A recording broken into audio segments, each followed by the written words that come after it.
demikian juga Thuraya TV, dan demikian juga Rinjani TV, dan beberapa yang sudah tergabung di kesempatan pagi hari ini dari Tasnim, Majelis Ta'lim Mata Air Tasnim Jakarta, yang punya gawe di kesempatan ya pagi yang berbahagia dan mulia ini.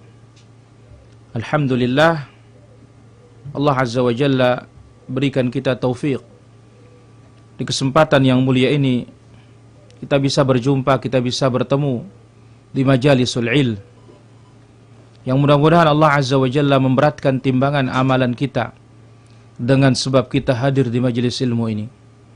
Ingat sabda Nabi sallallahu alaihi wasallam, "Man salaka tariqa yaltamisu fihi ilma, sahalallahu lahu bihi tariqan ilal jannah."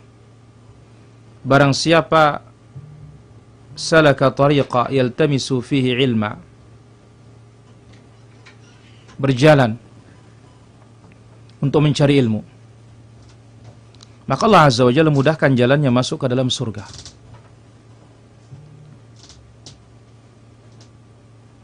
Mudah kita membuka sarana belajar ini, maka mudah juga Allah Azza wa Jalla masukkan kita ke dalam surga. Mudah juga kita mempersiapkan sarana-sarana menuntut ilmu ini, Allah Azza wa Jalla juga mudahkan jalan kita masuk ke dalam surga. Salat serta salam bagi Rasul kita yang mulia, Nabi kita Nabi Muhammad sallallahu alaihi wa ala alihi wa sahbihi ajma'in. Pemirsa yang dimuliakan oleh Allah Azza wa Jalla, Mata Air Tasnim di Jakarta, kemudian Sunnah Jalan Pasti TV di seluruh Nusantara, Hasan TV, Thuraya TV, Hilyatun Nisa, Ghuraba Musqat, Ar-Risalah, MKH TV, Rinjani TV, dan yang lainnya. Tema kita hari ini sangat urgen, ya, dan tema kita hari ini sangat-sangat penting untuk dipelajari, yaitu pokok iman yang paling utama. Subhanallah, pokok iman yang paling utama. Sebab apa kata Rabbul Alamin Tabaraka wa Ta'ala di dalam Al-Quran?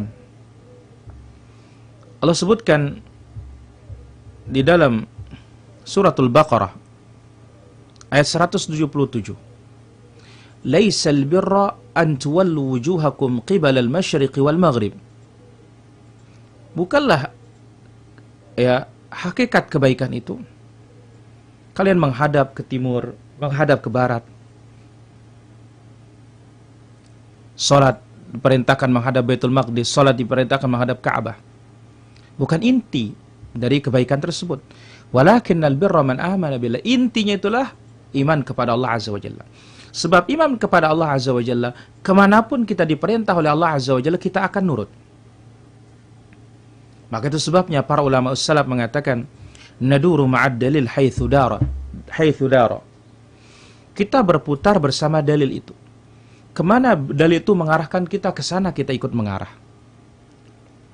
Nah, inilah pokok iman yang paling utama, al-imanu billah azza wa jalla. Beriman kepada Allah Subhanahu wa Ta'ala.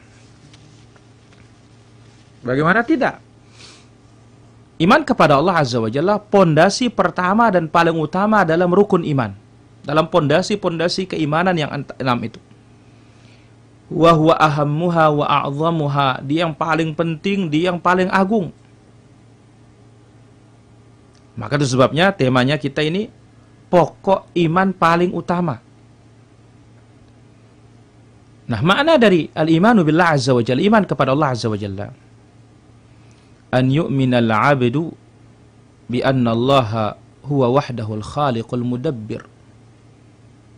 Kita imani bahwasanya hanya Dia pencipta, hanya Dia yang memiliki, hanya Dia yang mengatur. Wa annahul mustahiqul wahdahu lil ibadah, hanya Dia sendirian yang berhak untuk diibadahi. Wa anna lahu wahdahu al-asma'ul husna was sifatul ula, dan hanya Dia sendiriannya yang memiliki nama-nama yang sangat indah dan sifat-sifat yang sangat tinggi. La syarika lahu fi dzalika kullih. Tidak ada sekutu bagi Allah dalam semuanya itu. Tidak ada tandingan bagi Allah dalam menciptakan, mengatur, menghidupkan, mematikan. Tidak ada tandingan dalam Allah Azza wa Jalla dalam ibadah. Tidak ada tandingan bagi Allah Azza wa Jalla dalam nama dan sifat-sifat yang maha tinggi tersebut. Nah, dia menjadi pokok.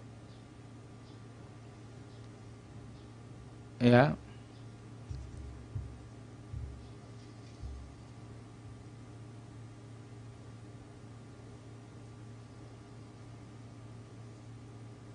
Dia menjadi pokok, yaitu iman kepada Allah Azza wa Jalla. Kenapa? Wal abdu lan yakuna mu'minan billahi ta'ala hatta yakuna muwahhidan lillah. Seorang hamba belum dikatakan beriman kepada Allah Azza wa Jalla sampai dia mentauhidkan Allah Subhanahu wa ta'ala.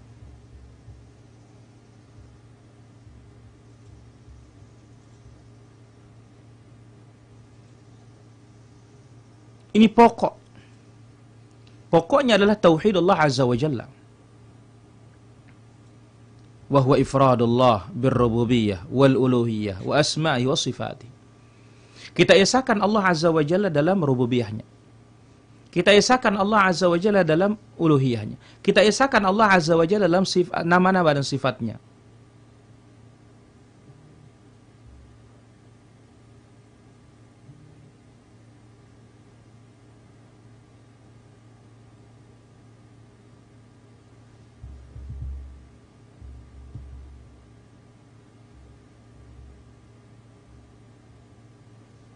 Jadi, inilah dia pokok iman yang paling utama tersebut. Bagaimana kita berikan Allah Azza wa Jalla hak-haknya. Ya. Bagaimana kita berikan Allah Subhanahu wa ta'ala kekhususan-kekhususannya tanpa dibagi-bagi kepada makhluk sedikit pun. La malakun muqarrabun wala nabiyyun mursalun. Entah itu malaikat terdekat ataupun nabi yang diutus, kita tidak ada hak untuk memberikan mereka. Ya karena yang punya hak itu hanya Rabbul Alamin tabaraka wa ta'ala.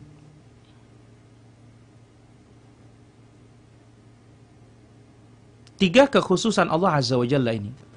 Ar-Rububiyyah, wal-Uluhiyyah, wal-Asma' was-Sifat. Telah datang dalil-dalil yang mewajibkan kita mengesakannya dalam rububiyahnya. Telah datang dalil-dalil yang mewajibkan kita mengesakannya dalam uluhiyahnya ibadah. Telah datang dalil-dalil yang mewajibkan kita untuk mengesakannya dalam nama-nama dan sifat-sifatnya. Akan datang insyaallah ta'ala beberapa contoh. Sedikit dari sekian banyak bukti dari Rabbul Alamin tentang pokok iman yang paling utama ini. Bahkan disebutkan oleh Allah Azza wa Jalla dalam satu ayat, bukan dalam satu surat. Dalam satu ayat tentang kekhususan Allah Azza wa Jalla ini. Tentang hak Allah Subhanahu wa ta'ala ini. Dalam surat Maryam ayat 65. Apa kata Allah Azza wa Jalla? Rabbus samawati wal ardi wa ma bainahuma. Rabbus samawati wal ardi, Rabbnya, penciptanya, pemiliknya, pengaturnya, langit dan bumi beserta apa yang ada di antara keduanya. Fa'budhu wastabir li'ibadatihi. Ibadahilah dia. Sabarlah dalam beribadah kepadanya. Hal ta'lamu lahu samiyya. Adakah engkau mengetahui dia punya kesamaan?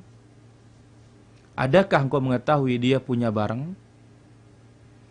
Potongan pertama, Rabbus samawati wal ardi wa ma bainahuma, ini adalah menyatakan awal ayat ini rububiyah Allah Azza wa Jalla. Dia menciptakannya, dia yang mengaturnya, dia yang memeliharanya, dia yang punya. Tengah ayat ibadah, tauhidul uluhiyah, fa'budhu wastabir li'ibadatihi, beribadahlah kepadanya dan sabar dalam beribadah kepadanya. Wa akhiruha fil asma' was sifat, terakhir nama-nama dan sifat. Hal ta'lamu lahu samiyya, adakah engkau mengetahui Allah Subhanahu wa taala punya kesamaan? Nah, adapun suratul Fatihah mencakup 3 kekhususan Allah Azza wa Jalla ini. Ya. Dan akan datang keterangan dan penjelasan tentang hal ini. Yang pertama, pokok yang pertama, tauhidur Rabb Azza wa Jalla fil uluhiyah. Ya. Tauhidullah Azza wa Jalla fil rububiyah. Mentauhidkan Allah Azza wa Jalla dalam rububiyah. Huwa ifradullah bil khalq. Esakan Allah Azza wa Jalla dalam menciptakan. Maknanya apa? Imani dan yakini bahwasanya pencipta di alam semesta ini hanya Allah. Wal mulk, yang memiliki ini semuanya hanya Allah. Wat tadbir, yang mengatur semuanya ini hanya Allah Azza wa Jalla. Tidak ada campur tangan makhluk kecuali yang diizinkan oleh Rabbul Alamin dari kalangan para malaikat. Hanya malaikat, tidak ada diberikan wali itu. Nabi tidak ada diberikan. Wa man nafa hadhihi tsalath 'anillah. Siapa yang meniadakan yang 3 ini dari Allah Azza wa Jalla, atau salah satunya diberikan kepada selain Allah Azza wa Jalla, maka orang ini belum dikatakan mengesakan Allah Azza wa Jalla dalam rububiyahnya. Nah, rububiyah ini mencakup pertama ifrad Allah bil khalq. Wajib kita esakan Allah Azza wa Jalla dalam menciptakan. Yang menciptakan, yang berbuat dalam semesta ini hanya Rabbul Alamin tabaraka wa ta'ala. Apa kata Allah dalam surat Ar-Ra'd ayat yang ke-16? Allahu khaliqu kulli syai'. Rabbul Alamin tabaraka wa ta'ala, Allah pencipta segala-galanya. Alhamdulillahi Rabbil Alamin. Makhluk ini gak mungkin menciptakan sesuatu itu dari tidak ada menjadi ada, gak mungkin. Loh, kan mobil. Lah, mobil yang ngajar manusia buat mobil siapa? Allah. Yang menyiapkan manusia bahan bakunya siapa? Allah. Nggak ada istilah kun fayakun tuh, nggak ada, dari tidak ada langsung ada. Ya. Jadi manusia ini, makhluk ini, tashkil ba'dal mawjudat allati khalaqaha Allah. Membentuk, menyusun sebagian makhluk yang Allah Azza wa Jalla ciptakan dia.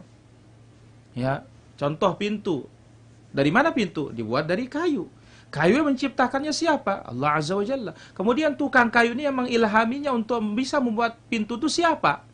Allah Azza wa Jalla. Yang menciptakan baginya alat-alat dari besi. Besi itu dari mana? Siapa yang menciptakannya? Allah Tabaraka wa Ta'ala. Ini yang pertama. Cakupan dari rububiyah itu ifradullah bil khalq. Esakan Allah Azza wa Jalla dalam penciptaan. Maka menciptakan hakiki dalam semesta ini hanya Rabbul Alamin tabaraka wa ta'ala. Itu sebabnya Allah Azza wa Jalla menantang orang-orang musyrikin dengan menyebutkan, dan orang-orang ateisme tentunya, yang tidak percaya adanya Rabbul Alamin. Apa kata Allah Azza wa Jalla? Am khuliqu min ghairi syai'in am humul khaliqun? Apakah mereka tercipta tanpa sang pencipta, atau mereka menciptakan diri mereka sendiri? Kedua-duanya mustahil. Tercipta tanpa pencipta nggak mungkin. Mereka menciptakan diri mereka sendiri juga tidak mungkin. Maka jelaslah bahwasanya Rabbul Alamin, maka yang punya nama Al-Khaliq. Dalam surat Ar-Ra'd tadi ayat 16 itu, Allahu khaliqu kulli syai'. Allah Azza wa Jalla pencipta segala-galanya. Yang kedua, yang wajib diimani dalam rububiyah tersebut, ifrad Allah bil mulk. Esakan Allah Azza wa Jalla dalam kepemilikan. Milik Allah Azza wa Jalla segala-galanya. Maka lihat, ketika ada orang meninggal dunia, dan disebutkan oleh Allah Azza wa Jalla dalam surat Al-Baqarah, alladzina idza asabathum musibah qalu inna lillah wa inna ilaihi raji'un. Orang-orang ditimpakan musibah, mereka mengatakan inna lillah wa inna ilaihi raji'un. Kita ini milik Allah dan akan kembali kepada Allah Subhanahu wa ta'ala. Nah, Allah Azza wa Jalla yang menunjukkan dia memiliki segala-galanya disebutkan dalam surat Az-Zukhruf ayat 85. Wa tabarakalladzi lahu mulkus samawati wal ardi wa ma bainahuma. Maha suci dan maha berkah, yang miliknya langit dan bumi beserta isinya. Miliknya langit dan bumi beserta isinya. Siapa yang punya? Allah Azza wa Jalla. Maka lihat dalam ta'ziyah diajarkan oleh Nabi SAW sebagaimana dalam Sahih Muslim, ketika cucu Nabi SAW sakit keras dan putri Nabi SAW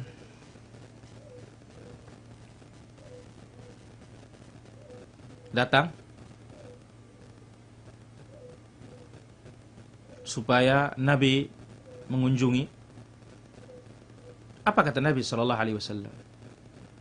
Inna lillahi ma akhadha wa lahu ma a'ta wa kullu syai'in 'indahu bi ajalin musamma. Inna lillahi ma akhadha. Apa yang diambil itu milik Allah Azza wa Jalla. Wa lahu ma a'ta. Apa yang diberikan juga milik Allah Azza wa Jalla. Wa kullu syai'in 'indahu bi ajalin musamma. Segala sesuatu itu ada waktunya. Nah, di sini Allah mengatakan wa tabarakalladzi lahu mulkus samawati wa ma bainahuma. Maha berkah, maha tinggi, maha suci, yang di tangannya, atau alladzi lahu mulk, yang baginya mulkus samawati, kepemilikan langit dan bumi beserta isinya. Kemudian juga disebutkan dalam surat Al-Mulk, tabarakalladzi biyadihil mulk. Maha berkah, yang di tangannya segala kepemilikan dan kerajaan. Beda dengan kepemilikan kita sebagai makhluk, serba kurang, terbatas, ada waktunya. Dan apa yang Allah beri itu milik Allah, dan apa yang diberikan itu milik Allah Azza wa Jalla. Maka kita ini beserta apa yang kita miliki itu semuanya milik Allah Subhanahu wa taala. Ini yang mesti kita imani ketika mengimani rububiyah Allah Azza wa Jalla yang berkaitan dengan pokok iman yang paling utama ini. Kemudian yang ketiga, mesti kita imani dalam mengimani rububiyah Allah Azza wa Jalla, ifradullah bitadbir umuril kaun. Kita wajib esakan bahwasanya hanya Allah Azza wa Jalla sendiriannya yang mengatur segala urusan alam semesta ini. Dia yang kasih rezeki, Dia yang bisa menghidupkan, Dia yang bisa mematikan, Dia yang menjawab permintaan orang yang susah, Dia yang bisa menyelamatkan orang dalam kesempitan dan kesusahan, Dia yang bisa menurunkan hujan, Dia bisa menyembuhkan orang sakit. Dia segala-galanya. Maka Allah sebutkan dalam surat Yunus ayat 31. Qul man yarzuqukum minas sama'i wal ard. Katakan ya Muhammad kepada mereka, siapa yang telah memberikan kalian rezeki dari langit dan bumi? Amman yamlikus sam'a wal absar. Siapa juga yang memiliki pendengaran dan penglihatan? Wa may yukhrijul hayya minal mait. Siapa yang mengeluarkan orang hidup dari orang mati? Wa yukhrijul maita minal hayy. Mengeluarkan yang mati dari yang hidup. Wa may yudabbirul amra. Siapa yang mengatur segala urusan? Fasayaqulunallah. Semua akan mengatakan Allah Subhanahu wa taala.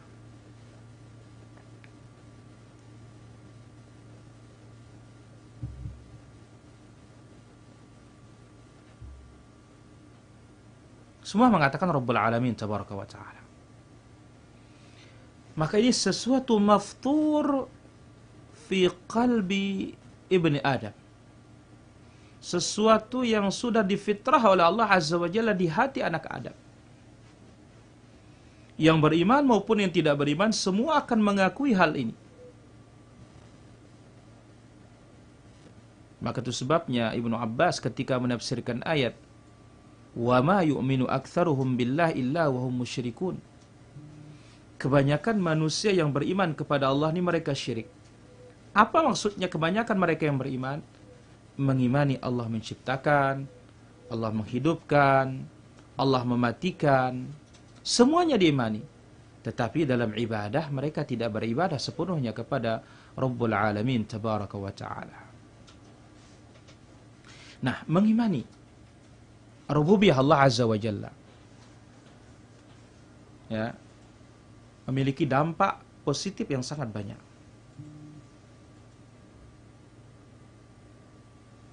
Di antaranya mahabbatullah Azza wa Jalla, mencintai Allah Subhanahu wa taala dan mengagungkan Allah Azza wa Jalla.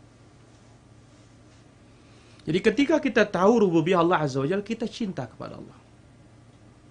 Ketika kita tahu rububiyah Allah Azza wa Jalla, kita pun akan mengagungkan Allah Subhanahu wa taala. Allah sebutkan dalam surat Fatir ayat yang ketiga, Ya ayuhan nasu dzkuru ni'matallahi 'alaikum.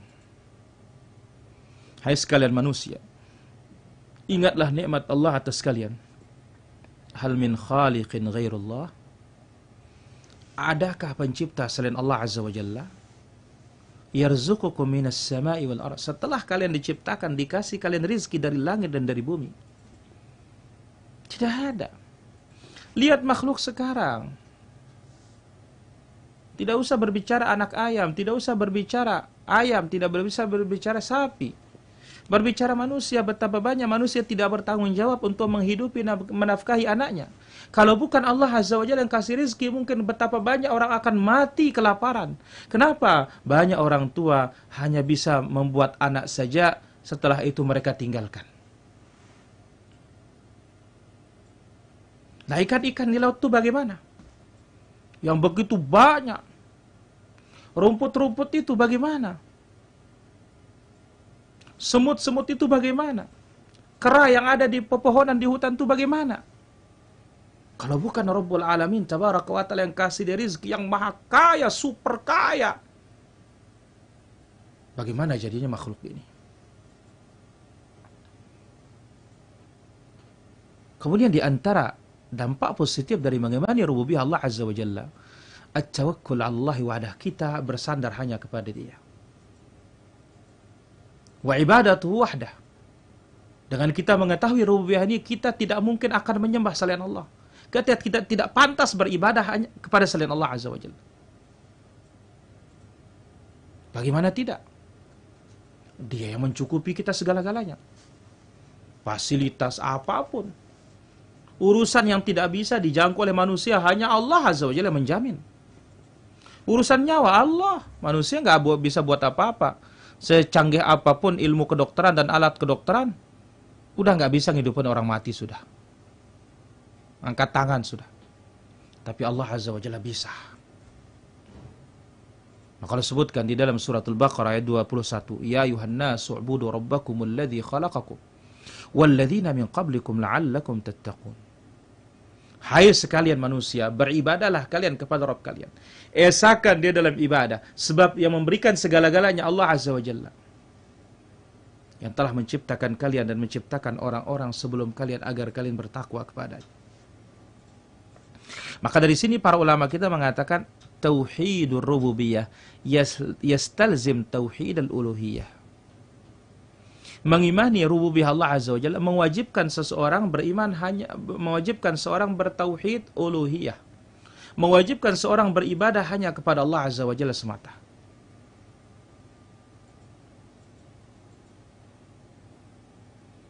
Maka siapa yang mengimani hanya Allah Azza wa Jalla menciptakan, Allah yang memiliki, Allah yang mengatur, sepantasnya ibadahnya, kepatuhannya, ketundukannya hanya kepada Allah semata. Jadi kalau ada orang mengimani rububiyah Allah menciptakan, menghidupkan, mematikan, tetapi dalam urusan ibadah masih dibagi-bagi kepada selain Allah Azza wa Jalla, ini suatu yang tanaqud, bertentangan. Dan ini terjadi pada banyak orang-orang musyrikin sejak zaman dahulu. Maka dalam surat Az-Zukhruf ayat 87 Allah Azza wa Jalla menyebutkan, wala in sa'altahum man khalaqahum, andai kata engkau tanya mereka siapa menciptakan mereka, la yaqulunna Allah, mereka mengatakan yang menciptakan kami adalah Allah. Fa anna yufakun, kok bisa mereka ibadahnya kepada selain Allah sementara mereka tahu yang menciptakan mereka adalah Allah Azza wa Jalla.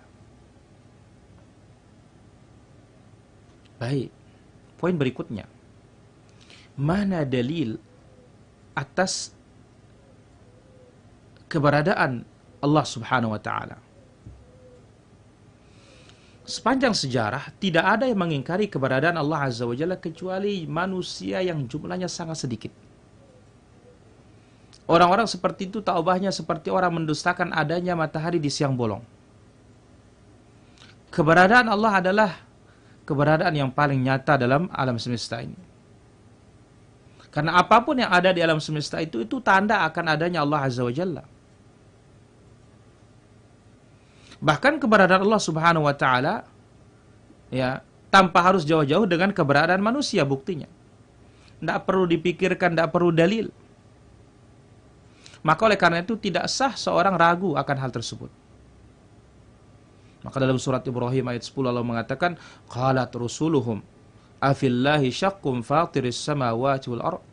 Rasul mereka berkata, apakah ada keraguan tentang Allah Azza wa Jalla sementara Dia pencipta langit dan bumi? Namun sayang sebagian orang ada yang mempertentangkan sesuatu yang sangat jelas dan nyata. Tidak mau menerima bukti. Jikalau dibawakan bukti, dia akan mengatakan, ya ini dalil, aku tidak puas. Bawakan aku dalil yang lain. Dan selanjutnya. Maka kalau seperti ini sifat seseorang ketika dibawakan dalil, aku tidak percaya, hatta dia menggunakan Al-Quran dan hadis 100% dia salah, maka orang seperti itu tidak pernah akan menerima dalil dan tidak berguna baginya dalil. Bahkan dibawakan 1000 dalil, 1.000.000 dalil, dia tidak akan menerima. Maka Allah menyebutkan tentang sifat mereka dalam surat Yunus ayat 101, "Wa ma tughnil ayatu wan nudhuru an qaumil la yu'minun." Tidak berguna ayat-ayat Allah, tidak berguna peringatan-peringatan Allah bagi kaum yang tidak beriman. Jadi kalau kaum tidak beriman, tidak akan berguna baginya ayat-ayat Allah, peringatan-peringatan Allah. Tidak berguna karena hatinya ditutup oleh Allah Subhanahu wa taala. Nah, keberadaan Allah Azza wa Jalla bukti sangat banyak. Satu, dalilul ijad, dalil penciptaan. Alam semesta ini tidak ada dahulunya. Siapa yang menciptakannya? Ya.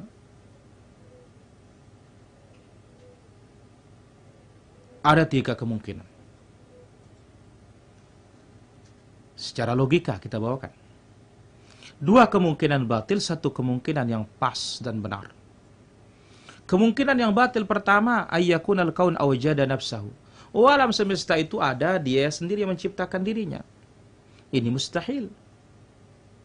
Kenapa alam semesta ini sebelum dia tidak ada, ya, alam semesta ini sebelum diciptakan dia tidak ada. Barang yang tidak ada tidak bisa menciptakan dirinya sendiri. Sebagaimana mobil itu nggak mungkin akan muncul mobil kalau tidak diciptakan oleh para insinyur. Rumah tidak mungkin akan berdiri kalau tanpa ada tukang. Maka alam semesta ini mustahil juga akan menciptakan dirinya sendiri. Sebagaimana ya ilmu fisika, kimia, dan yang lainnya, ya, hiya tubayyin. Dia bisa menjelaskan, ya, terjadinya segala sesuatu dalam semesta ini, ya, lakinnaha la tujad wa la tukhlaq. Ya, tujid wa la takhluq. Dia tidak bisa menciptakan, dia tidak bisa untuk membuat.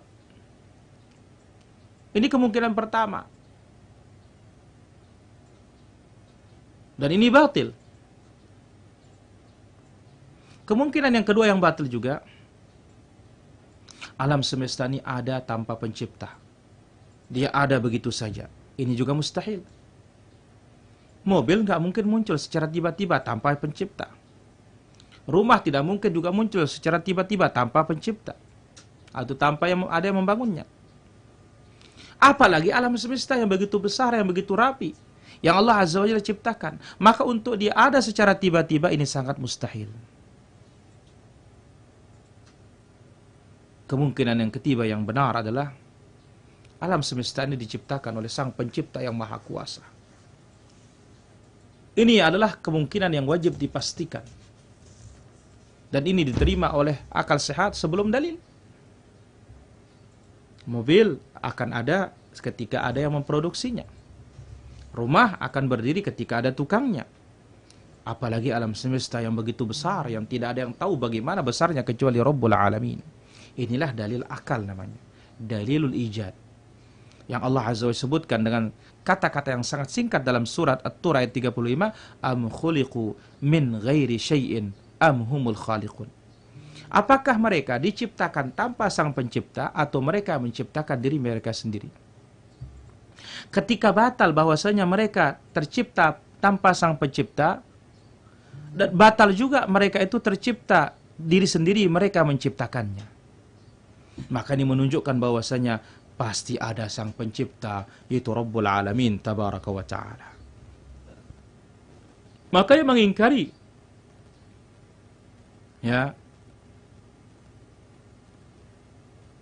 adanya Allah Subhanahu wa ta'ala, mereka memiliki pandangan yang sangat banyak tentang keberadaan alam semesta. Tetapi para pengingkar tersebut, ucapan-ucapan mereka semuanya batil. Menyelisihi agama, menyelisihi akal, menyelisihi ulumul kauniyah, ilmu pengetahuan yang ada di alam semesta ini.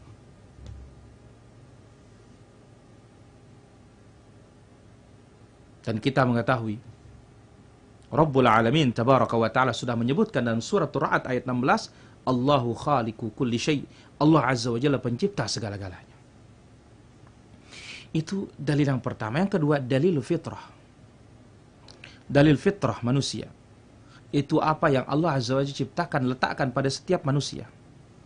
Muslim, kafir, alim, jahil. Semuanya mengakui wujud keberadaan Rabb yang Maha Kuasa, yang menguasai alam semesta, yang berhak dan berbuat di alam semesta, yang menyelamatkan makhluk ini dari segala bahaya. Ini tidak perlu untuk dipikirkan dan diredungi, dan tidak perlu untuk dipelajari. Maka disebutkan dalam surat Ar-Rum ayat 30, Fitratullah allati fataran nasa 'alaiha. Fitrah Allah, ciptaan Allah yang Allah letakkan pada diri manusia ini, la tabdila li khalqillah, tidak ada perubahan dalam ciptaan Allah Subhanahu wa taala. Karena semua makhluk ini diciptakan oleh Allah Subhanahu wa taala di atas fitrah, mengimani akan Rabbul Alamin tabaraka wa taala, meski wa in 'asha ba'idan, jikalau dia hidup jauh dari pengaruh-pengaruh buruk tentunya. Maka Nabi sallallahu alaihi wasallam menyebutkan dalam hadis yang dikeluarkan oleh Imam Muslim dalam sahihnya, ma min mauludin illa yuladu 'alal fitrah. Setiap anak yang lahirkan itu dilahirkan dalam keadaan Islam. Dilahirkan dalam keadaan mentauhidkan Allah Azza wa Jalla. Fa'abawahu, yang merusak dia ibu bapaknya, menjadikan dia Yahudi, menjadikan dia Nasrani, atau menjadikan dia Majusi. Maka ini bukti menunjukkan bahwasanya sebagian orang terkadang bisa menyimpang dari fitrah ini dengan sebab pengaruh-pengaruh luar. Ini akan menutupi keasliannya fitrahnya. Yang ketiga, di antara bukti keberadaan Rabbul Alamin tabaraka wa ta'ala, dalilul itqan. Bukti-bukti bagaimana alam semesta ini tercipta begitu rapi jali, indah, paten, teratur. Berarti apa? Ini menunjukkan yang menciptakan ini bukan sembarangan. Maka sang penciptalah zat khaliqan hakiman aliman. Zat yang maha pencipta, yang maha bijaksana, yang maha mengetahui. Diciptakan dengan aturan yang paling bagus. Kita ambil contoh aja, ya, benda yang paling kecil. Bagaimana dilihat dengan mikroskop. Kemudian apa yang nampak pada manusia ini? Apa yang nampak pada hewan? Apa yang nampak pada tumbuh-tumbuhan? Dan apa yang nampak pada makhluk Allah Azza wa Jalla? Semuanya begitu rapi ciptaan Allah Subhanahu wa ta'ala. Maka disebutkan dalam surat An-Naml ayat 88, Sun'allah alladhi atqana kulla syai'. Ciptaan Allah itu paten dalam segala-galanya. Kemudian juga dalam surah Al-Mulk ayat yang ketiga, alladzi khalaqa sab'a samawatin tibaqa ma tara fi khalqir rahmani min tafawut. Yang menciptakan 7 lapis langit tibaqa, tersusun rapi. Ma tara fi khalqir rahmani min tafawut. Engkau tidak akan temukan dalam penciptaan Sang Pengasih itu perbedaan. Bukti yang keempat keberadaan Allah, ayatu ay mu'jizatul anbiya, ayat-ayat dan mukjizat para nabi. Para nabi telah mendatangkan mukjizat-mukjizat, ayat-ayat yang di luar kemampuan manusia. Itu menunjukkan kebenaran kenabian mereka. Ayat-ayat ini, bukti-bukti ini, ya, manusia tidak bisa untuk menandinginya, tidak bisa untuk mendatangkannya. Dan itu bukti akan keberadaan Allah Subhanahu wa Ta'ala. Kenapa? Karena bukti-bukti itu luar kemampuan manusia, luar kemampuan jin.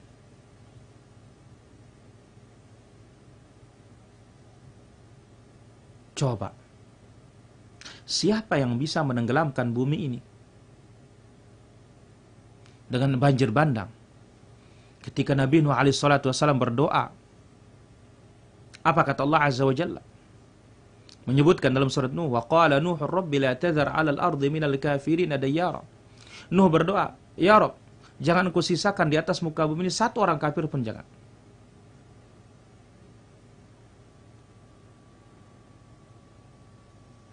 Kemudian siapa yang menyelamatkan Nabi Ibrahim alaihissalatu wassalam ketika dimasukkan ke dalam api? Siapa yang bisa memecah lautan, Laut Merah, untuk menyelamatkan Nabi Musa beserta kaumnya? Siapa yang menurunkan Al-Quran dan memeliharanya sehingga abadi sampai hari kiamat? Tidak ada lain kecuali Rabbul Alamin Tabaraka wa Ta'ala. Tetapi ingat, Tauhidur Rububiyah ini tidak cukup. Mengesahkan Allah Azza wa Jalla dalam Rububiyah Allah Azza wa Jalla ini penting sekali. Dan ini merupakan pokok dari semua tauhid yang ada. Pokok dari rububiyah, uluhiyah, pokok dari asma sifat. Tetapi mengimani ini saja tidak cukup. Dan tidak bisa memasukkan orang ke dalam Islam dan tidak bisa menyelamatkan orang dari api neraka. Sebab apa? Harus dibarengi dengan tauhidul ibadah dan tauhidul asma sifat. Siapa yang hanya mencukupkan dirinya mengimani rububiyah Allah Azza wa Jalla semata, belum dia dikatakan bertauhid. Belum juga dikatakan dia beriman kepada Allah. Kenapa? Sebab orang-orang musyrikin yang dikirim kepada mereka para nabi dan para rasul, mereka juga mengimani rububiyah dan mereka tetap diajak untuk bertauhid dan belum dikatakan mereka beriman. Maka dalam surat Az-Zumar ayat 38, "Wala in sa'altahum man khalaqas samawati wal ard la yaquluna Allah." Kalau engkau tanya mereka, siapa menciptakan langit dan bumi, mereka akan menjawab Allah. Meskipun mereka mengimani Allah Azza wa Jalla menciptakan, tetap Allah hukumi mereka dengan kekafiran. Apa kata Allah? Qul ya ayyuhal kafirun la a'budu ma ta'budun wa la antum 'abiduna ma a'bud. Katakan wahai orang-orang kafir, aku tidak akan menyembah apa yang kalian sembah dan kalian tidak menyembah apa yang aku sembah. Iya, mereka beriman, iman rububiyah, tapi musyrikin dalam uluhiyah, belum dikatakan beriman. Sebagaimana surat Yusuf yang kita bawakan tadi, ayat yang ke-106, wa ma yu'minu aktsaruhum billah illa wahum musyrikun. Kebanyakan manusia yang beriman kepada Allah mereka syirik. Iman kepada Allah bagaimana? Imanur rububiyah, mengimani Allah menciptakan, Allah mematikan, Allah menghidupkan, Allah memberi rizki. Itu tidak menyelamatkan mereka dari azab Allah Subhanahu wa ta'ala. Sebab apa? Tidak ada bedanya orang beriman dengan orang tidak beriman dalam masalah rububiyah. Kenapa? Itu adalah fitrah yang kita bawa sejak kita lahir. Semua kita mengimani seperti itu. Ini adalah pokok yang pertama. dari pokok al-imanu billah azza wa jalla, pokok iman yang paling utama, iman kepada Allah azza wa jalla.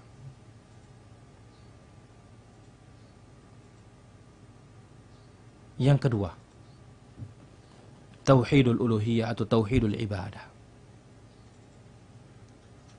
Wa huwa ifradullah bil ibadah, mengesahkan Allah azza wa jalla dalam segala macam bentuk ibadah. Apapun ibadah kita, kepatuhan kita, ketundukan kita, taat kita hanya untuk Allah azza wa jalla. Ibadah adalah kamalul inqiyad, puncak dari kepatuhan dan ketundukan dan ketaatan kepada perintah Allah azza wa jalla. Ibadah makhluk ini kepada Allah azza wa jalla ada dua macam. Pertama namanya ibadah kauniyah, ijbariyah, ibadah ya kauni yang dipaksa hamba mau tidak mau. Ini adalah mencakup seluruh makhluk,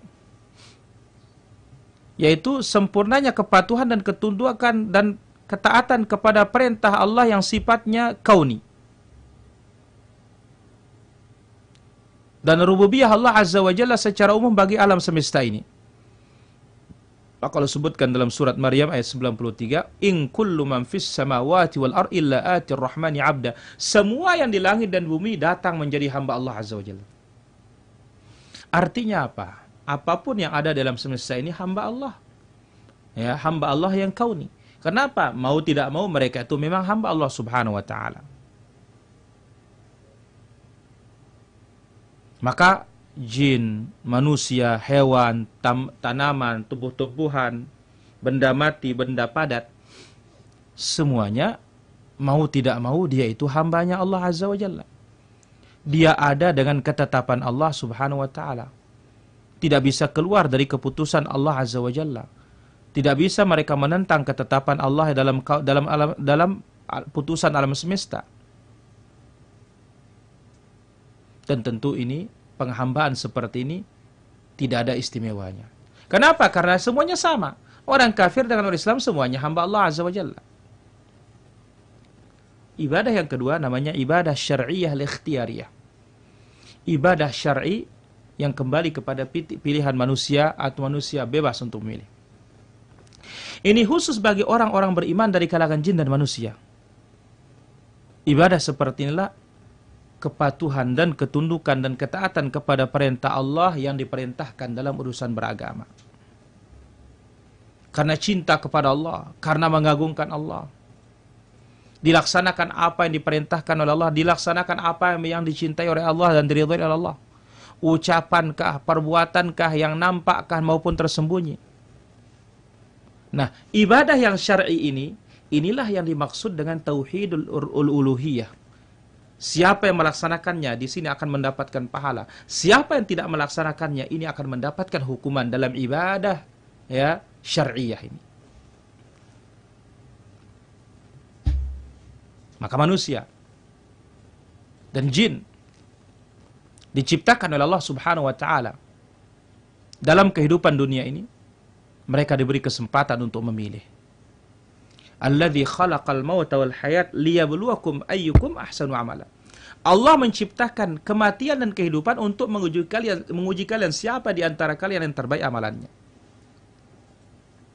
Akhirat nanti tempat dibalas oleh Allah Subhanahu wa taala. Allah kasih mereka akal untuk bisa memahami. Dan mereka akan diuji oleh Allah kala hari kiamat. Bagaimana jawaban mereka terhadap para nabi dan rasul. Allah berikan mereka kekuasaan untuk memilih. Karena yang namanya ujian harus ada pilihan. Dari sinilah terbagi manusia dan jin itu terbagi menjadi dua. Ada yang taat. Mereka lah hamba-hambanya yang muttaqin. Mereka lah hamba-hambanya yang beruntung dan sukses. Ada yang maksiat. Ada yang berbuat syirik. Ada yang membangkang. Maka orang seperti ini pilihannya salah. Akalnya rusak. Padahal dia tahu Rabbul Alamin Tabaraka wa Ta'ala. Dia tahu rububiyah Allah. Dia imani. tetapi ternyata dia tetap memilih selain dari apa yang dipilih oleh Allah Subhanahu wa taala. Maka Allah menyebutkan dalam surat Ghafir ayat 60, innal ladzina yastakbiruna an ibadati sayadkhuluna jahannama dakhirin. Orang-orang yang sombong tidak mau beribadah kepadaku akan masuk ke dalam neraka jahanam dalam keadaan hina dina. Nas'alullah as-salamata wal afiyah. La ilaha illallah. Jadi di sini pembeda kaum muslimin dan muslimat yang dirahmati Allah Azza wa Jalla. Di sini tempat pembeda itu. Hamba itu beriman atau tidak pada ibadah asy-syar'iyyah. Ibadah yang disyariatkan ini. Penghambaan yang disyariatkan. Yang Allah Azza wa Jalla berikan pilihan hamba padanya. Di sini pembeda antara orang beriman dengan orang kafir. Pembeda orang bertauhid dengan orang berbuat kesyirikan.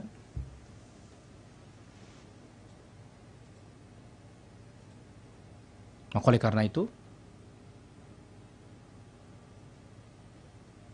Allah Subhanahu wa taala memerintahkan manusia ini dengan perintah pertamanya dalam Al-Qur'an yang tidak ada perintah sebelumnya. Ya ayyuhan nasu ubudu. Hai sekalian manusia, beribadalah, patuhlah terhadap aturan-aturan Allah Azza wa Jalla. Perintah untuk dilaksanakan, larangan untuk ditinggalkan. Alladzi khalaqakum, yang mana dia telah menciptakan kalian dan menciptakan orang-orang sebelum kalian, la'allakum tattaqun, agar kalian meraih ketakwaan kepada Allah Subhanahu wa taala. Para pemirsa yang dimuliakan oleh Allah Subhanahu wa taala, nampaknya itu saja materi yang bisa kita ambil di kesempatan pagi yang berbahagia dan mulia ini. Insyaallah akan kita ambil pokok berikutnya, masih dalam penjelasan pokok iman yang paling utama ini, yang merupakan inti dari dakwah para nabi dan para rasul, insyaallah taala di pertemuan berikutnya bulan depan di awal pekan atau pekan pertama insyaallah setiap bulan. Wassallallahu wasallam wa barak ala abdika wa rasulika Muhammad wa ala alihi wa sahbihi ajma'in wa akhiru da'wana alhamdulillahi rabbil alamin. Saatnya kita akan ambil tanya jawab di sesi yang kedua. Kami persilahkan bagi para pemirsa yang sudah tergabung di kesempatan pagi menjelang siang hari ini, yang ingin berdialog interaktif bisa secara langsung di 0811 390110. Baik. Dan pertanyaan bisa seputar materi, juga bisa bebas. Baik, kita akan ambil satu pertanyaan sudah masuk di sini. Assalamualaikum. Waalaikumsalam. Ustadz, berapakah batasan nisab zakat hutang piutang? Barakallahu fiik. Pertama, hutang piutang. Kalau itu adalah hutang, orang berhutang kepada kita, ada harapan mau kembali, ya tetap nisabnya seharga emas 85 gram emas. Tapi kalau tidak ada harapan kembali, maka tidak perlu untuk dizakatkan. Wallahu ta'ala ala wa alam. Baik, kita akan ambil Madang Bersemi bertanya. Ya. Assalamualaikum. Waalaikumsalam warahmatullahi. Silakan pertanyaannya. Madang Bersemi bertanya, Ustaz. Apakah benar nanti di akhirat, di persidangan, anak dan istri kita musuh bebuyutan kita nanti, Ustaz? La ilaha illallah. Saya di sini, kalau istri tidak sholat, apakah suami yang nanggung? Baik. Atau istri atau anak tidak sholat, apakah suami yang nanggung? Mohon penjelasan, Ustaz. Baik, ditunggu. Assalamualaikum. Waalaikumsalam warahmatullahi. Ya. Waalaikumsalam warahmatullahi. Dari mana? Ya. Bayar fidyah itu apa boleh pakai beras, Ustaz? Kita kasih pakai miskin, kasih beras. Baik, ditunggu jawabannya. Untuk yang kedua, Ustaz. Kalau sudah sholat syuruk, apa boleh kita sholat duha juga, Ustaz? Baik, ditunggu jawabannya. Kita tunggu, Ustaz. Assalamualaikum. Waalaikumsalam warahmatullahi. Baik, kita ambil pertanyaan berikutnya di sini dari pemirsa kita di Tasnim. Assalamualaikum. Waalaikumsalam. Pak Ustadz, bolehkah bertanya? Boleh. Aku seorang ibu dari 3 orang anak. Selama melahirkan setiap aku nifas, aku hanya bayar fidyah. Gak pernah bayar puasa lagi. Katanya aku harus bayar untuk puasa lagi yang tinggal di bulan Ramadan. Bagaimana? Aku bingung. Pertama, yang namanya nifas wajib qadha, tidak ada fidyah. Yang fidyah itu kalau orang sedang menyusui, bukan digandeng dengan nifas. Yang fidyah itu adalah wanita yang hamil tidak mampu berpuasa, bukan karena nifas. Nifas itu wajib qadha, tidak ada fidyahnya. Wallahu taala ala wa alam. Pertanyaan berikutnya, Assalamualaikum warahmatullahi wabarakatuh. Bagaimana hukumnya ada salah seorang dari teman alumni SMA saya mau mengadakan acara silaturahmi? Ingat, pertama namanya silaturahmi itu ada hubungan darah. Kalau tidak ada hubungan darah bukan dari silaturahmi. Reuni mungkin atau ziarahan. Tapi acaranya pas pada saat 40 hari suaminya. Apakah berdosa saya kalau menghadiri? Kalau dirangkaikan dengan acara yang seperti itu, tidak boleh datang. Wallahu ta'ala ala wa alam. Assalamualaikum warahmatullahi wabarakatuh. Bagaimana hukum memandikan jenazah tanpa menggunakan kelambu penutup? Kita katakan, kalau maksudnya tanpa menutup di luar sih tidak ada masalah, tetapi sebaiknya ditutup. Yang kedua, kalau maksudnya tanpa ditutup badannya, hukumnya haram. Kenapa? La yanzuru rajulu ila auratir rajul wal mar'ah ila auratir mar'ah. Tidak boleh seorang laki-laki melihat aurat laki-laki dan tidak boleh juga wanita melihat aurat sesama wanitanya. Wallahu taala ala wa alam. Bagaimana dengan seorang suami katanya? Apa tanggung jawabnya? Apakah akan bermusuhan kala hari kiamat dengan istri dan anaknya? Allah Azza wa Jalla berfirman, "Innama amwalukum ya ayyuhalladzina amanu inna min azwajikum wa auladikum aduwwan lakum." Sesungguhnya di antara istri-istri kalian dan anak-anak kalian menjadi musuh kalian. Ini tentunya ketika dia tidak taat kepada Allah dan tidak taat kepada Rasul, maka akan menjadi musuh kita. Itu kalau kita tidak pernah memberikannya nasihat, tidak pernah memberikannya pelajaran, ya, maka itu akan menjadi musuh kita. Tapi kalau sudah kita nasihati, kita sudah berikan wejangan, ternyata dia tidak mau, maka bari'at minhu dhimmah, sudah lepas tanggung jawabnya. Wallahu ta'ala ala wa alam.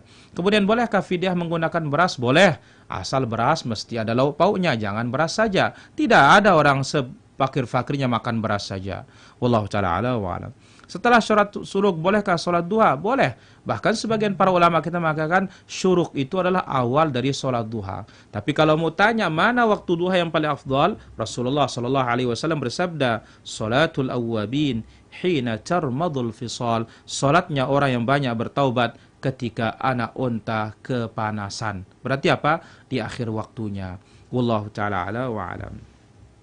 Kami silakan bagi para pemirsa di Tasnim, Mata Air Tasnim Jakarta, demikian juga yang melalui MKH TV, demikian melalui Sunnah Jalan Pasti, Ghuraba Musqat, Thuraya TV, Hilyatun Nisa, Risalah TV, Rinjani TV, ya, Satu Radio dan yang lainnya.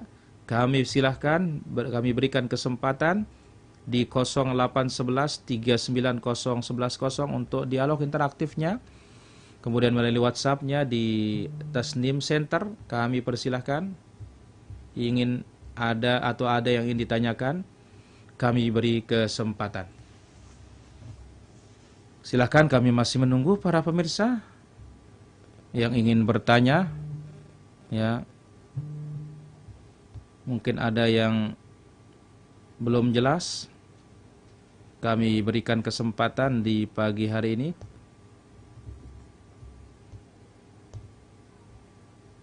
Baik, sambil menunggu di sini ada pertanyaan yang sudah masuk juga.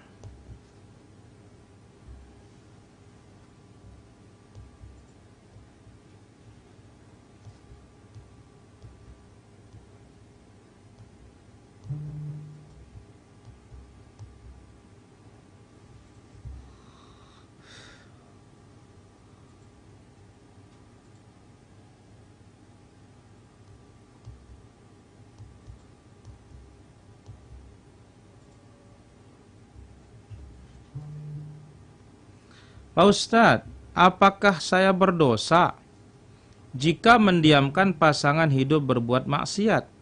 Karena setiap saya sampaikan ke beliau, beliau marah-marah. Inilah dia resiko menyampaikan yang hak. Maka siap dimarah oleh orang. Maka Rasulullah Shallallahu Alaihi Wasallam saja ketika dia menyampaikan yang hak bukan sekedar dimarah, diusir, dilempar, dicaci, dimaki. Bahkan mau dibunuh Nabi Shallallahu Alaihi Wasallam. Tetapi apa? Penuh dengan kesabaran. Maka Allah Azza wa Jalla mengatakan fasbir kama sabara ulul azmi minar rusul. Ya. Bersabarlah. Sebagaimana kesabaran ulul azmi minar rusul. Jangan tergesa-gesa. Maka kita pun demikian sabar untuk menasihatinya. Tawasaw bil haqq wa tawasaw bis sabr. Saling ingatkan kebenaran itu dan saling ingatkan untuk sabar melaksanakan kebenaran tersebut. Wallahu ta'ala ala wa alam. Kemudian pertanyaan berikutnya. Apa hukumnya jika seorang datang menghadiri hajatan acara rapat pernikahan, lalu membawa amplop dengan jumlah nominal 200.000, lalu yang punya acara mencatat berapa jumlah nominal dibawa oleh fulan dan dianggap hutang, berharap kelak si fulan lagi kalau ada acara lalu digantikan sebesar itu. Ini namanya hadiah al-jaza, maka silahkan dibalas, tidak ada masalah. Ya. Adapun hadiah lil qurbah wat tahbib, ingin mencari kedekatan dan kecintaan, ini tidak perlu balasan. Ya, adapun kalau hadiatul jaza, Nabi sallallahu alaihi wasallam pun membalas, tidak ada masalah, boleh. Wallahu taala ala wa alam. Pertanyaan berikutnya, Assalamualaikum Waalaikumsalam. 10 menit sebelum azan subuh, apakah boleh kita melaksanakan qiyamul lail? Boleh. Selama belum tiba terbitnya fajar shadiq, masih ada waktu bagi kita untuk melaksanakan ibadah salat malam.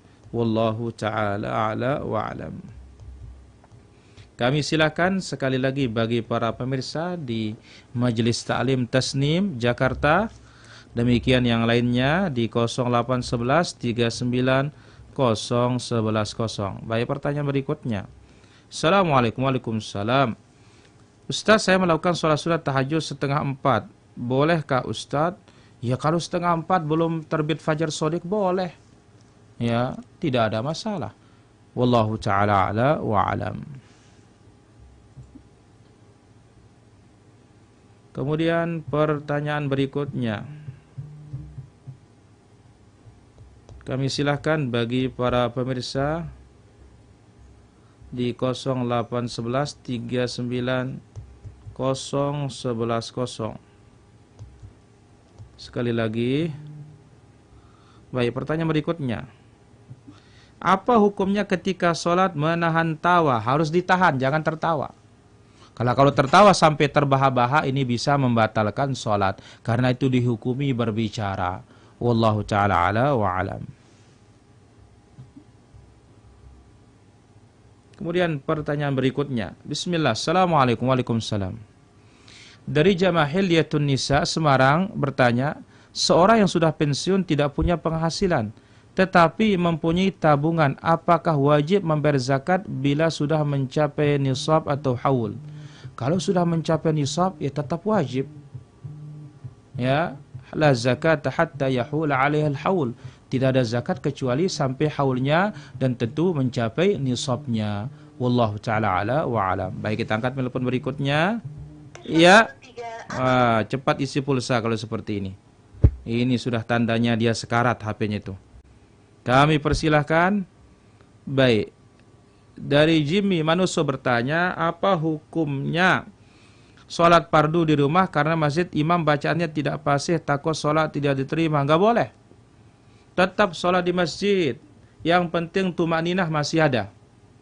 Adapun kalau tidak ada tumakninah, meskipun pasehnya paseh apapun, tidak boleh sholat di belakangnya. Kenapa bisa demikian?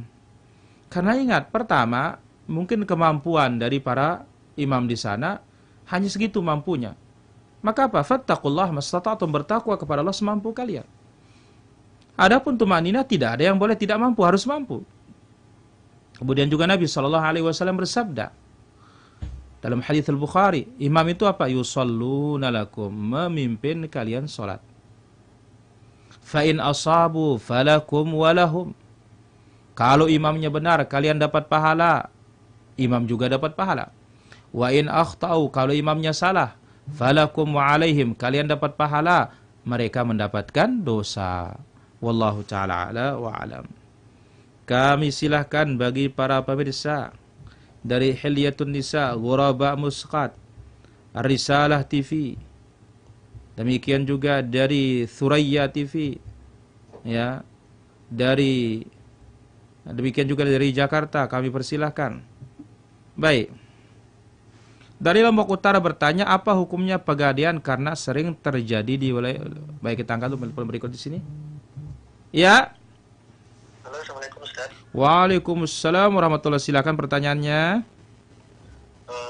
Kalau ada orang kunut subuh misalnya, terus kita meyakini kunut subuh itu kan nggak ada, apakah kita diam saja? Baik, ditunggu jawabannya. Kita diam saja kan kita menyelisihi imam, apakah ini dibenarkan atau tidak?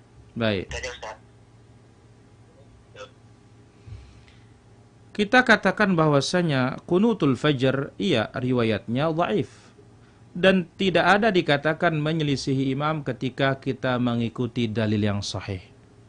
Ya, wallahu ta'ala ala wa alam. Apa hukum pegadaian karena sering terjadi di wilayah kami? Pegadaian itu asal barang gadainya tidak dimanfaatkan, itu hukumnya boleh. Demikian juga, ya, di saat menggadai itu berapa yang dipinjam, seperti itu yang diberikan. Jangan dipotong. Ya, karena hukum asal gadai itu adalah boleh. Namun memanfaatkan barang gadai ini yang tidak boleh. Wallahu ta'ala ala wa alam. Kemudian pertanyaan berikutnya dari Matahari Tasnim. Apa yang harus kami perbuat jikalau suami berselingkuh? Pertama, perintahkan dia untuk bertaubat kepada Allah Azza wa Jalla. Kalau kita sudah tidak sabar dengan perlakuannya, boleh kita mengajukan gugatan cerai. Apalagi sampai berzina, waliyadzubillah. Apakah sudi kita akan seperti itu dengan seorang laki-laki? Nasallallahu assalamu wal afiyah. Wallahu ta'ala ala wa ala. Kemudian, saya dari luar kota, Pak Ustadz, lebih utama mana puasa sunnah? Karena ana sudah menjalankan puasa Daud, lalu dapat undangan mendadak untuk makan. Mana lebih utamakan, berbuka atau melanjutkan puasa? Rasulullah sallallahu alaihi wasallam bersabda, "As-shaimul mutatawwi'u amiru nafsih." Orang yang puasa sunnah itu dia menjadi pemimpin dirinya sendiri. Maka kalau mau berbuka, silakan berbuka. Kalau tidak mau berbuka, doakan keluarga yang mengundang. Wallahu ta'ala ala wa alam. Apa yang maksud bukhur? Apa termasuk bid'ah?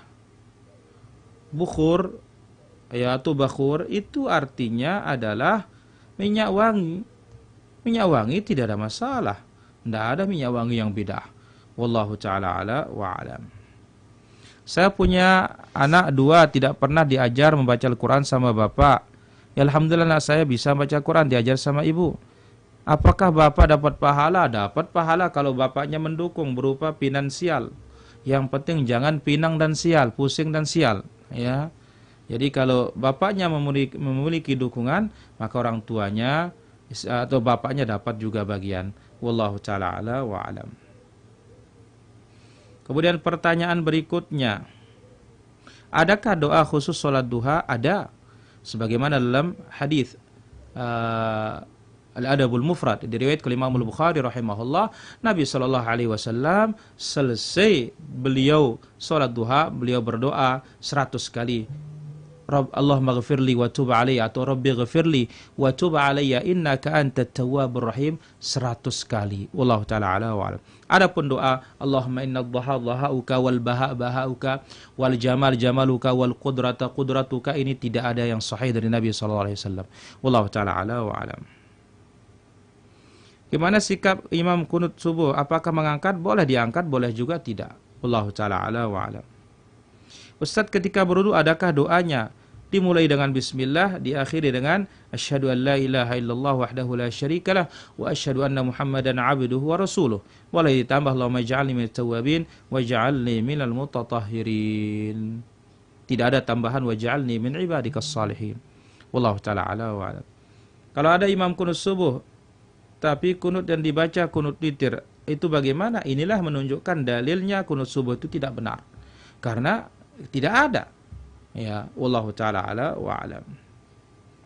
Kami silakan bagi para pemirsa di kesempatan pagi hari ini yang ingin bertanya di 0811 39 0110.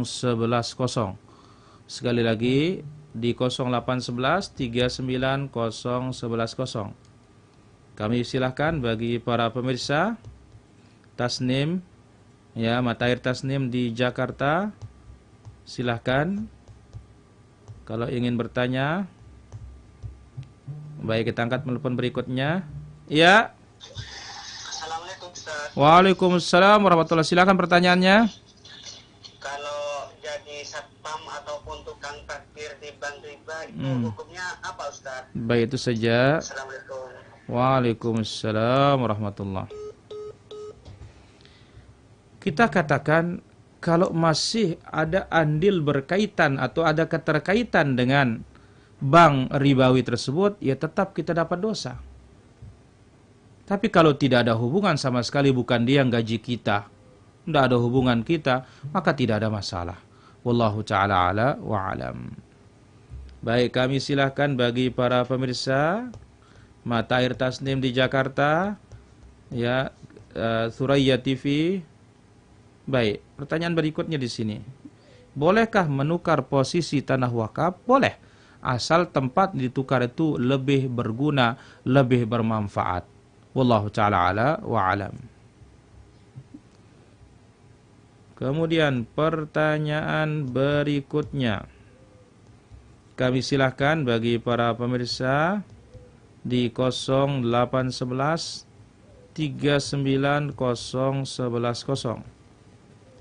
Sekali lagi kami persilahkan bagi para pemirsa. Baik, pertanyaan berikutnya. Apa hukumnya kita foto barang di halaman masjid untuk dijual, Ustadz? Pertama, kalau halaman itu bagian dari masjid, tidak boleh. Tapi halaman itu bukan bagian dari masjid, itu tanah, bukan tanah wakaf juga, maka hukumnya tidak ada masalah. Wallahu ta'ala ala wa alam. Kami persilahkan bagi para pemirsa di kesempatan pagi hari ini di 0811 39 0110. Bismillah, bolehkah kita menghadiri undangan lebaran ketupat? Enggak boleh. Karena ini lebaran tidak ada dalilnya baik dari Al-Quran maupun dari sunnah Nabi SAW. Lebaran dalam Islam hanya dua, Idul Fitri dan Idul Adha. Wallahu ta'ala ala wa alam. Ya, halo. Assalamualaikum Ustaz. Waalaikumsalam warahmatullahi. Silakan pertanyaannya. Ada ini Ustaz, afwan ya. Ada peternak kambing, dia melakobi dirinya sebagai Abu Ghanam. Gimana hukumnya itu Ustaz? Baik, itu saja. Baik, ditunggu jawabannya. Jazakumullah khairan Ustaz. Wajazakumullah khair. Ya. Peternak kambing dia memberikan lakab dirinya Abu Ghanam, tidak ada masalah. Boleh ini. Ya, yang penting jangan dia beri lakab dirinya dengan lakab yang jelek. Ya, nanti apa? Abu Riba, ini enggak boleh ini. Ya, atau ya Abu apa namanya? Dikatakan Abul Kilab, bapaknya anjing, ya enggak boleh. Adapun Abul Ghanam tidak ada masalah insyaallah. Wallahu taala ala wa alam. Dari Kalbar mau bertanya tentang akidah. Di dalam ilmu fikih kita Imam Syafi'i.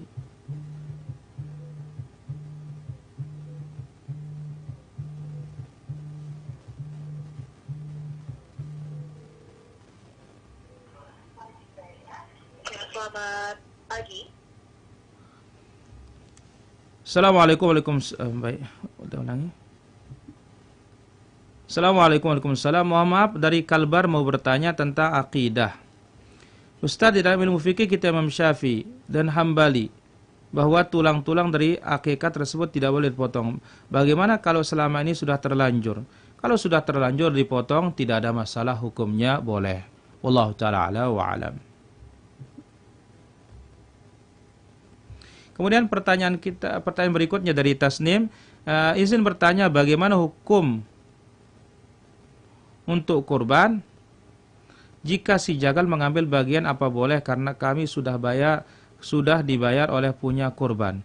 Tidak boleh. Sebagaimana hadis Ali bin Abi Thalib dikatakan wa kunna nu'tihi min indina, kami berikan dia khusus untuk tukang potong tersebut.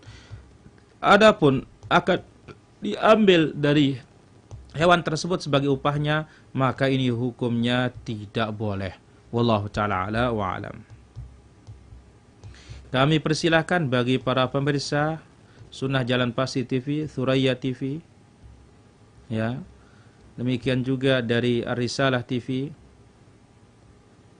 ya, dan yang lainnya di 0811 390110.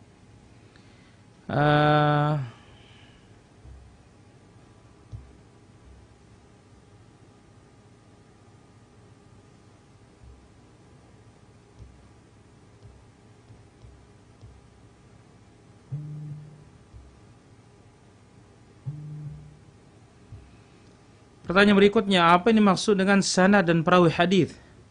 Sanad telah disebutkan di dalam Kitabul Mustalah Silsilatul Rijal Al-Musulatu ilal Matan. Urutan para perawi, ya, yang menyampaikan hadis itu kepada isi hadis, atau silsilah, ya, mata rantai periwayatan hadis yang sampai kepada matan isi hadis tersebut. Misalnya Imam Al-Bukhari qala haddatsana fulan an fulan an fulan an Rasulillah, itu dikatakan dia sanad. Ya, Al-Imam Al-Bukhari atau yang membawakan hadis itu dikatakan rawi. Wallahu taala ala wa alam. Saya menyekan sayur pada tetangga sebelum dia meninggal. Ternyata sayur tersebut dipakai pegawai mati. Bagaimana hukumnya? Tidak ada masalah, yang penting waktu kita memberikan dia, kita bersedekah bukan tujuannya, dan kita tidak tahu dia untuk melaksanakan pesta kematian. Wallahu taala ala wa alam. Kalau kita melaksanakan 4 rakaat setelah salat Isya akan mendapat 1000 kali Lailatul Qadar. Apa ada hadisnya? Enggak ada hadis seperti itu. Yang ada itu adalah 4 rakaat setelah Isya sama dengan 4 rakaat dikerjakan di malam Qadar. Itu baru ada. Wallahu ta'ala ala wa alam. Kami persilahkan bagi para pemirsa yang sudah tergabung di kesempatan pagi hari ini melalui Mata Air Tasnim, MKH TV, Sunnah Jalan Pasti TV, Ghoraba Musqat, Thuraya TV, Hilyatun Nisa di Semarang di 0811 390110. Baik, pertanyaan berikutnya. Ada orang mengatakan bahwa orang kaya dulu masuk surga, apa benar? Kita lihat dalam hadis, yang masuk surga itu fuqara al-muhajirin. Fakir muhajirin dulu baru yang kaya. Wallahu ta'ala ala wa alam. Bagaimana sejarah salat Badar? Apakah ada di zaman Rasul? Enggak ada salat Badar dari zaman Rasul. Salawat itu salat Ibrahimiyah baru ada. Wallahu ta'ala ala wa alam. Apa saja kriteria syar'i dibolehkan seorang istri meminta cerai kepada suaminya? Suaminya tidak patuh kepada Allah, tidak patuh kepada Rasul. Kemudian suaminya tidak melaksanakan kewajiban-kewajibannya. Wallahu ta'ala ala wa alam. Pertanyaan berikutnya. Jika kami berkurban seekor sapi, berapa bagian boleh kami ambil, Ustaz? Boleh mengambil sepertiga. Ya, boleh diambil sepertiganya. Ya, wallahu ta'ala ala wa alam. Kami silahkan di 0811 390110.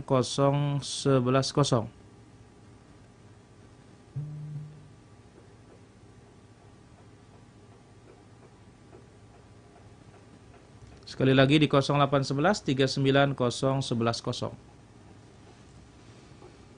Baik, nampaknya sudah tidak ada pertanyaan, ya. Mudah-mudahan apa yang kita ambil di kesempatan pagi hari ini, Allah Azza wa Jalla berikan kita taufik. Allah Azza wa Jalla berikan kita al-ilmu nafi', ilmu yang bermanfaat. Allah Azza wa Jalla berikan kita al-amalus salih. Allahumma 'allimna ma yanfa'una wanfa'na bima 'allamtana wa zidna ilman tanfa'una bihi. Allahumma kshif anna al-bala wal waba wal ghala wal kuruna wal zalazil wal fitan ma zahara minha wa ma batan. Subhanakallahumma bihamdik asyhadu an la ilaha illa anta astaghfiruka wa atubu ilaik. Wassalamualaikum warahmatullahi wabarakatuh.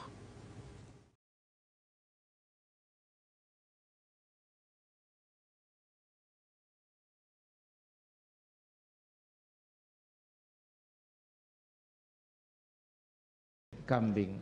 Tapi baik, kita langsung kambing. Wa fi shadaqatil ghanami fi saimatiha. Zakat kambing yang tidak dicarikan rumput. Ini syaratnya. Berarti gembala padang rumput. Detula ngawis. Ya, hanya bawa pergi, bawa udah. Seperti jamaah kita yang di Dompu, Bima, Sumbawa lepas di hutan sudah. Ya, jamaah kita di Sembalun yang punya sapi lepas di hutan sudah. Nanti kalau mau nangkap nembak caranya.